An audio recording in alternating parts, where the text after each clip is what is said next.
এই ধরনের কথা বলে তারা হচ্ছে সবজান্তা পটল জাত, এরকম ধরনের একটা কথা বলেছিল। আর একটা বোধহয় পড়াশোনা সংক্রান্ত কিছু কথা বলেছিল। তো আমার কথা হচ্ছে এই যে মামন যে একটা ঝগড়ুটে একটা বিহেভিয়ার, এটা কিন্তু আজকে নয়, ওর কিন্তু বরাবরই এটা, ওর নেচারটাই কিন্তু এরকম, ঠিক আছে। অতীতেও কিন্তু এবং আরেকটা জিনিস দেখবেন, ওর কিন্তু সেরকমভাবে কোনো সমসাময়িক ব্লগারের সঙ্গে আমরা কোনোদিনও কিন্তু দেখিনি সেভাবে কোনো রকম মানে মানে দেখা সাক্ষাৎ বলুন বা সমস্ত কিছু কলিগ হিসেবে আমরা কিন্তু কখনো দেখিনি। কারণ ও কিন্তু নিজেকে সম্পূর্ণ স্বতন্ত্রভাবে যেটুকু দেখিয়েছে সেইটুকু দেখে, এবং কোথাও না কোথাও একটা ভীষণ ওভার স্মার্ট ভাব, এবং সব থেকে বড় কথা একটু মজার ছলে হয়তো ক্যামেরার সামনে কথা বলেছে, কিন্তু তখন একটা ঘরে ছিলেন। এখন তো তিনি অনেক বড় ফ্ল্যাটে গেছেন, এখন কিন্তু তার ব্লগে কোনো ভিউজ আসে না। এটাকেই বলে লাক, এটাকেই বলে লাক। সেই সময় মামুন কিন্তু এই লাকটা পেয়েছিল। তখন কিন্তু মামুন একটা কথা বলেছিল তার ব্লগে, এই ঔষমিদিকে করে, যে যারা এই ধরনের কথা বলে তারা হচ্ছে সবজান্তা পটল জাত, এরকম ধরনের একটা কথা বলেছিল। আর একটা বোধহয় পড়াশোনা সংক্রান্ত কিছু কথা বলেছিল। তো আমার কথা হচ্ছে এই যে মামুন যে একটা ঝগড়ুটে একটা বিহেভিয়ার, এটা কিন্তু আজকে নয়, ওর কিন্তু বরাবরই এটা, ওর নেচারটাই কিন্তু এরকম, ঠিক আছে। অতীতেও কিন্তু এবং আরেকটা জিনিস দেখবেন, ওর কিন্তু এই জিনিসটাকে সম্পূর্ণ একদম অন্যরকমভাবে বলে পড়েছে। ও যখন যেমন ভিডিও করে একদম সমস্ত কিছু ওর কাছে একটা মজার বিষয়, ও আর ওর মেয়ে মিলে যেভাবে ঠাট্টা করে সেইভাবে কিন্তু বিষয়টা বলেছে। এবং এইখানে যখন ওকে বলার পর ওকে নিয়ে কন্ট্রোভার্সি হচ্ছে, তারপরে কিন্তু ও কোনো রকম সরি বা কোনো রকম কিছু তো বলেইনি, উপরন্তু বলেছে আমি যা করেছি বেশ করেছি, ঠিক আছে। তো এই কথাটা বলেছে, এবং তারপরে মেয়ের সঙ্গে মিলে বসে আমরা সবাই জানি কোথায় জ্বলছে, মেয়েকে বল করে সেটা জানি আমরা সবাই প্রত্যেকটা ভিডিওতে। তারপরে কিন্তু ও কিন্তু অডিয়েন্সদের অপমান করে গেছে, এবং লাস্ট ওর যে ভিডিওটা এসেছে সেই ভিডিওতেও কিন্তু যেভাবে ও একটা রোবোটিক স্টাইলে কথা বলেছে, সেটাও কিন্তু অনেকাংশে ও অডিয়েন্সদের অপমানই করেছে। তো যাই হোক, এখন এরকম নমস্কার বন্ধুরা, welcome back to my channel. শুরু করছি একটি ভিডিও। বুঝতেই পেরেছেন ভিডিওর থাম্বনেল এবং টাইটেল দেখে, ভিডিওতে কথা বলবো মামুনের বাড়িতে কে এসেছিল, কার সংক্রান্ত অবশ্যই খোঁজ খবর দেব, এবং কে ছিলেন উনি অবশ্য করেই জানাবো। তো চলুন ভিডিওটা শুরু করি। আমার যদি 3-4টে ভিডিও আগে, মানে প্রিভিয়াস 2-3টে ভিডিওর আগে, বা হয়তো এর আগের ভিডিওতেই আমি কিন্তু একটা কথা বলেছি, যেটা মনে হচ্ছে মামুনের বাড়িতে কিন্তু ভোর 6টাতে কেউ আসেনি। একদম আমার অনুমান সঠিক ছিল।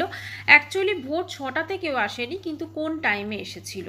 অ্যাকচুয়ালি ব্যাপার যেটা হয়েছে, মামুনের বাড়িতে মোটামুটি ও 6 বছর ধরে ব্লগ করে, তো পপুলারিটি যত বেড়েছে তত মানুষজনের সঙ্গে সাক্ষাৎ হয়েছে। এবার দেখুন, একটা জায়গায় ও থাকে, ও যেখানে থাকে শ্রীরামপুরে, তো সেখানে প্রথমে তো মানুষজন বুঝতে পারবেন না ওভাবে এক্স্যাক্টলি লোকেশনটাকেই, কিন্তু ধীরে ধীরে যত দিন গেছে বুঝতে পারছেন, এবং মাঝে মাঝেই কিন্তু তারা চলে আসেন উইদাউট এনি নোটিস, এবং কোনো রকম ফোন টোন ছাড়া তারা চলে আসেন। এই জিনিসটা কিন্তু চলতে থাকে। শুরুতে কিন্তু সেই জিনিসটা চলে, তাতে কিন্তু সেরকম সমস্যা হয় না, কিন্তু যত দিন যেতে থাকে, হয় না যে একটা সব কিছু সহ্যের লিমিট আছে, যখন তখন চলে আসা বা এগুলো, সেটা কিন্তু ওর এবার অসুবিধা হয়, এবং সেই অসুবিধাটাকেই কিন্তু ও বলে দিতে পারে ভাড়াস হয়ে বেরিয়েছে, এবং সেই জন্য ভোর 6টার কথাটা বলেছে। এবার ধরুন ভোর 6টাতে কে এসেছিল, এতদিন ধরে যে তাকে নিয়ে কথা হচ্ছে সে কিন্তু না তো কোনো কমেন্টস বক্সে কমেন্টস করেছে। আমি যদি এটা ধরে নিই যে ভোর 6টায় যে এসেছিলেন তিনি তো নিশ্চয়ই মামুনের ভিডিও দেখে, তো মামুনের কোনো ভিডিওতে সে কমেন্টস করছে না, বা এত ওকে নিয়ে কন্ট্রোভার্সি হচ্ছে সেখানেও কিন্তু একটাও ভিডিওতে কিন্তু তার কোনো কমেন্টস নেই। মানে সেই ভোর 6টাতে আসা ভূত তো আসতে পারে না, অ্যাকচুয়ালি ভোর 6টাতে আসা কেউই নেই। অন্যান্য টাইমে অবশ্যই মানুষজন এসেছেন, বা হয়তো একজন দুজন এসেছেন অন্যান্য টাইমে, তো সেটাই কিন্তু ওর অপছন্দের বিষয়। কারণ ওর বক্তব্য হচ্ছে আমি ব্লগিং করব, কিন্তু আমার বাড়িতে মানে এটা জাস্ট আমার প্রফেশনাল থাকবে, আমি পার্সোনাল লাইফে কিন্তু আমি কারোর সাথে যোগাযোগ রাখবো না, এটাই হচ্ছে ওর মেন বক্তব্য। ছলে হয়তো ক্যামেরার সামনে কথা বলেছে, কিন্তু ভেতরে ভেতরেও কীরকম একটা, সেটা তো আমরা বুঝতেই পাচ্ছি। মানে আজকে ওকে নিয়ে যে কন্ট্রোভার্সিটা হচ্ছে, এটা কিন্তু আজকালকার যা দিন পড়েছে তাতে আমি ওর বক্তব্যকে একদম পুরোপুরি সমর্থন না করেও পারছি না। হ্যাঁ সত্যি, কারণ এখন যে কাউকে বিশ্বাস করাটা কিন্তু অতটা সহজ নয়, কারণ যেভাবে বাড়িতে ধরুন হঠাৎ করে কেউ একজন থাকছেন, তাকে খুন করে দিয়ে চলে যাচ্ছে, এরকম আমরা প্রচুর দেখেছি চুরি ডাকাতি হচ্ছে। এই সময়ে কিন্তু এটা খুবই ডিফিকাল্ট একটা বিষয়। এবং দেখবেন মামুন যখন এই কথাগুলি আমাদেরকে বলেছে, তার এই সময়কালে কিন্তু কলকাতার দিকে অনেককে দেখা যাচ্ছে যে অনেক এরকম ইনসিডেন্ট কিন্তু ঘটছে, এবং ও কিন্তু সেগুলো দেখে রীতিমতো ভয় পেয়ে গেছে, এবং ভয় পেয়ে কিন্তু সেখান থেকেই কথাটা বলেছে। এবারে আসি কেন এত ওকে নিয়ে কন্ট্রোভার্সি হলো, কারণ ওয়ে অফ টকিংটা ভীষণ ভীষণ একদম খারাপ ছিল, যেটা কিন্তু আমাদের এই অডিয়েন্স এবং আমরা কেউই কিন্তু সেগুলোকে নিতে পারিনি। কারণ ও যেটা কথাটা বলেছে অবশ্যই ঠিক কথা বলেছে, যে যখন তখন এভাবে আসাটা উচিত না, কিন্তু একদমই তোমরা কেউ আসবে না, এইটাকে একটু সুগার কোটেড করে একটুখানি মানে করে ভালোভাবে পোলাইটলি কিন্তু বলা যেত, কিন্তু ও সেটা করেনি। ঠিক আছে, ও কিন্তু এই জিনিসটাকে সম্পূর্ণ একদম অন্যরকমভাবে বলে পড়েছে। ও যখন যেমন ভিডিও করে একদম সমস্ত কিছু ওর কাছে একটা মজার বিষয়, ও আর ওর মেয়ে মিলে যেভাবে ঠাট্টা করে সেইভাবে কিন্তু বিষয়টা বলেছে। এবং এইখানে যখন ওকে বলার পর ওকে নিয়ে কন্ট্রোভার্সি হচ্ছে, তারপরে কিন্তু ও কোনো রকম সরি বা কোনো রকম কিছু তো বলেইনি, উপরন্তু বলেছে আমি যা করেছি বেশ করেছি। ঠিক আছে, তো এই কথাটা বলেছে, এবং তারপরে মেয়ের সঙ্গে মিলে বসে আমরা সবাই জানি কোথায় জ্বলছে, মেয়েকে বল করে সেটা জানি আমরা সবাই প্রত্যেকটা ভিডিওতে। তারপরে কিন্তু ও কিন্তু অডিয়েন্সদের অপমান করে গেছে, এবং লাস্ট ওর যে ভিডিওটা এসেছে সেই ভিডিওতেও কিন্তু যেভাবে ও একটা রোবোটিক স্টাইলে কথা বলেছে, সেটাও কিন্তু অনেকাংশে ও অডিয়েন্সদের অপমানই করেছে।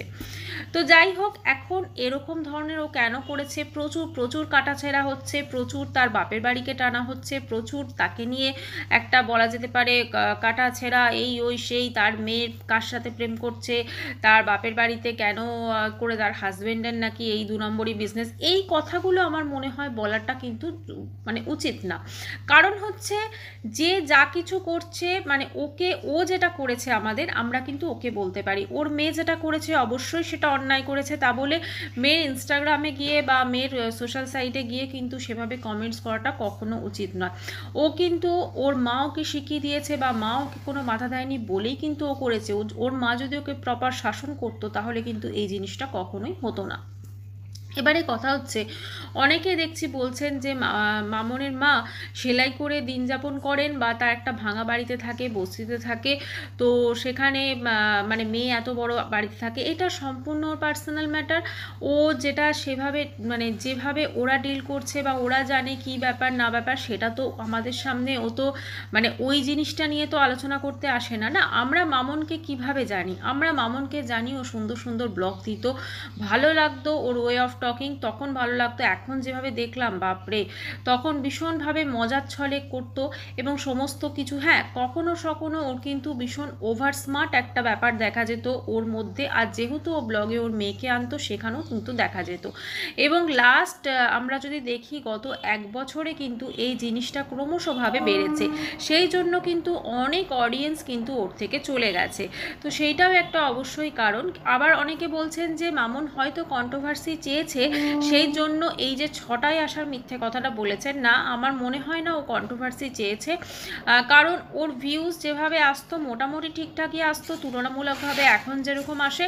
কিন্তু এই জিনিসটাও এই কারণে বলেছে, কারণ সত্যিই ওর হয়তো অসুবিধা হতো যখন তখন বাড়িতে কেউ গেলে। এটা হয় না, এক একজন একটু পছন্দ করেন একলা থাকতে, এক একজন পছন্দ করেন যে তার বাড়িতে কেউ না আসুক, এটা সম্পূর্ণ ব্যক্তি বিশেষের ব্যাপার। ঠিক আছে, কিন্তু ও এটা ভুলে গেছে যে একজন ও সোশ্যাল মিডিয়াতে আছে, একজন এত বড় blogger, one kind of celebrity, সস্তার সেলিব্রিটি বলুন বা যাই বলুন, তো তাকে ভালোবেসে তো মানুষজন তার ইমোশনটার জায়গাতে আসবেই না। কিন্তু তাদের সঙ্গে ও যেটা আমরা ওকে দেখেছি ওর ব্লগে যেভাবে হাসি খুশি করে কথা বলে, সেটা কিন্তু ও সেইভাবে তাদের সঙ্গে বলতো না।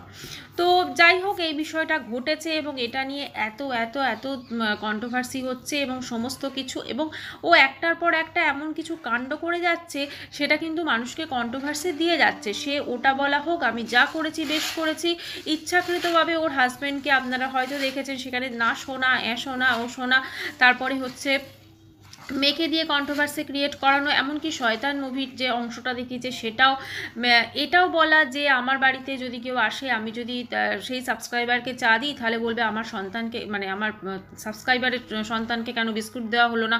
এছাড়াও ও যেভাবে কথা বলেছে চূড়ান্ত অপমান করেছে, মানে একটার থেকে শুরু হয়, তারপরে কিন্তু সেই জিনিসটা একদম লিমিট ক্রস করে গেছে।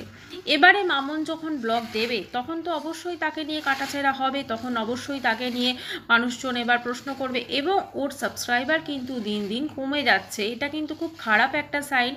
এতটা সাবস্ক্রাইবার কিন্তু আমি অন্তত এত বছর ব্লগ দেখছি কারুর কিন্তু এতটা সাবস্ক্রাইবার কমে যায়নি, শুধুমাত্র তার এভাবে রুডলি বিহেভ করার জন্য। আমার মনে হয় যে অনেকেই বলছেন ও পাগল হয়ে গেছে বা ওর চিকিৎসার কাউন্সিলিংয়ের প্রয়োজন। হ্যাঁ, অবশ্যই ওর মনে হচ্ছে কাউন্সিলিংয়ের প্রয়োজন, কারণ ও যেভাবে আসলে না, এইটা হয়েছে অতিরিক্ত অহংকার। মানুষ যখন দেখবেন না চাইতে অনেক কিছু পেয়ে যায়, মানে ও যখন ব্লগিংটা করেছে, হ্যাঁ শুরুতে অবশ্যই ও প্রচুর কষ্ট করে করেছে, সব কিছু করেছে, কিন্তু ওর লাকটা কিন্তু কাজ করেছে। হ্যাঁ, ওর লাকটা ওর ফেভারে ছিল। ও যে টাইমে ব্লগিং শুরু করে, আমি আজকে এমন একজন ব্লগারের নাম দেবো, সেই সমসাময়িক ঔসুমি, আপনারা সবাই হয়তো চেনেন সেই সমসাময়িক ব্লগার। এবার ঔসুমি কিন্তু প্রচুর পরিশ্রম করে ব্লগ করতেন, এবং সেই সময় মামনও ব্লগ করতো। তো ঔসুমিদি সেই সময় একটা মামনকে ইঙ্গিত করে একটা কথা বলে, সেখানে হচ্ছে যে ওর অনেক বড় বাড়ি, অনেক কিছু দেখাবার। এটা কিন্তু একদম রাইট, কারণ মামন যখন ব্লগ করতো ওর কিন্তু ব্লগের মেন যে অ্যাট্রাকশনটা ছিল সেটা কিন্তু ওর কিচেনটা, একদম একটা রেড কালারের পুরো মডিউলার কিচেন, খুব সুন্দর সাজানো গোছানো একটা বাড়ি।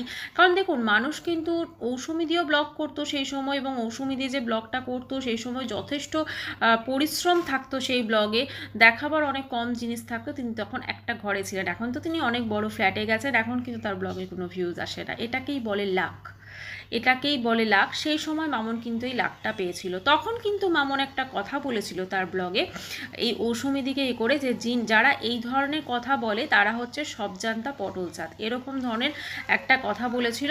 আর একটা বোধহয় পড়াশোনা সংক্রান্ত কিছু কথা বলেছিল। তো আমার কথা হচ্ছে, এই যে মামন যে একটা ঝগড়ুটে একটা বিহেভিয়ার, এটা কিন্তু আজকে নয়, ওর কিন্তু বরাবরই এটা, ওর নেচারটাই কিন্তু এরকম, ঠিক আছে। অতীতেও কিন্তু এবং আরেকটা জিনিস দেখবেন, ওর কিন্তু সেরকমভাবে কোনো সমসাময়িক ব্লগারের সঙ্গে আমরা কোনোদিনও কিন্তু দেখিনি সেভাবে কোনো রকম মানে মানে দেখা সাক্ষাৎ বলুন বা সমস্ত কিছু কলিগ হিসেবে আমরা কিন্তু কখনো দেখিনি।